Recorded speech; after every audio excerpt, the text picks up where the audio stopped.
Welcome back to AM Kentucky. Joining us now is Monica Hare to talk about the release of her brand new book, Searching for a Zebra. Thank you so much, Monica, for being here. Thank you for having me. Now, this is just no ordinary book that you just thought of to write. This book, this has your heart and your struggle and your war for your child. As I saw in the book, how you had to go to war for your child who has a rare disease. Mm-hmm. And tomorrow, by the way, is Rare Disease Awareness Day. So tell me a little bit about the start of this all. Well, Miles is my fifth child, so I've been around kids my whole life. And when he was 3 months old, he had a fever, and it went up to 105 degrees.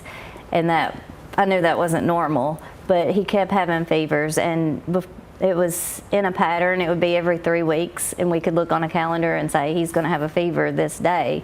So they would test him for everything. He would be negative for flu, strep, everything. Well, then COVID started, and that added another test. So they would test him for that. He was always negative. So eventually a doctor agreed with me that there was a problem, and so the book tells about how we went to we had to go to a specialist and then another specialist to get him help, because the doctors some weren't listening and some didn't know what it was. Mm-hmm. And this is becoming more frequent, so I want people to know about it so that they don't have to go through what he did. And what is this disorder or disease that he has? He has familial Mediterranean fever. It's FMF for short, and it's an autoinflammatory disease. It's similar to PFAPA, which is a little more common, and it's also a periodic fever disorder. Okay. So, and is this something that can be cured? PFAPA is something that they grow out of, but he has the FMF, and it's a lifelong disease. But fortunately, there are medications. They're very expensive, and you do have to get diagnosed first, which is the problem we had with him. It took a year and a half, and it takes children an average of 3 years to get diagnosed. So it takes a long time because the doctors don't know about it. Okay. So fortunately, we were blessed, and he's been diagnosed, and he's on medication, doing much better now. Well, I'm so glad to hear that, because you really did go through a struggle, even running into a doctor who just seemed to just not want to hear it and not really want to listen, even though it would have been so easy for her to sit down, listen, and say, yeah, let's see what we can do with this, instead of just calling what he had going on a cold or an earache. That just seemed a little ridiculous to me. Yeah. I had to do a lot of the research on my own to find out what it was, and then convince them that it was something. And then through genetic testing, we finally got an answer. So we're very blessed that we finally did get help. But I just want to be able to help other people to find answers quicker, so they don't have to do that. Exactly. And as a mother of 5 myself, just reading your struggle and just what you were feeling, you really conveyed that very well, because I was angry at this particular doctor, and I was feeling your pain, like, gosh, someone just help this child. It's your heart, it's your soul. Your children are. And so I'm so glad that you finally are in calm waters now, so to speak. You've got your diagnosis now.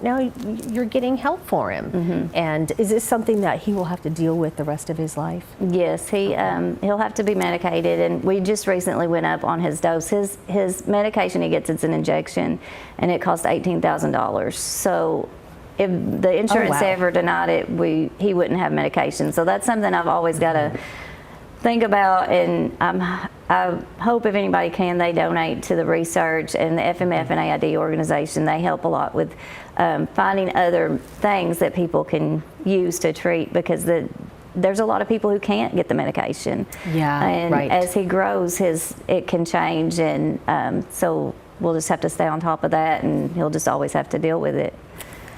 So where can we find your book? It's on Amazon. You can get the ebook or the paperback. It released today. So okay. Yeah. Well, good. That's exciting. Your first book, and it's well written. And Thank you. I just feel for you as a mother, having to have gone through all that. And also, I love this shirt that you brought. And Searching for a Zebra. Real quick, touch on what that means. So the doctor that kept fighting with me and would not diagnose him, she kept saying, when you hear hoofbeats, it's a horse, it's not a zebra. And I found out later they call zebras, they call rare diseases zebras because they're rare, they're odd, but even though they're rare, there's over 30 million Americans that have a rare disease. So we just kind of need to educate the doctors when to look for something else. And if you do have symptoms the doctors aren't listening to, do your research, and the more educated you are, the better likely you are to get help.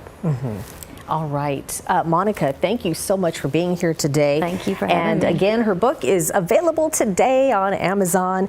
And there was one more thing. Real quick, what do you hope people take away from your book in your experience? Well, the way God got us through this, that was what got us through it and what helped Miles, and he helped me get this out there. So I hope it'll help other people to realize if there is an issue and to keep pushing to advocate for themselves and their children. So all right. All right. Thank you. Thank you so much. And of course, Monica is from Kentucky, so she's a Kentucky resident, and so we love when our own people are getting the word out there and writing books, and we can, highlight them. So, all right, Rare Disease Day is tomorrow, and you can wear stripes to raise awareness. And Monica's book, Searching for a Zebra, again, out on Amazon today. We'll be right back.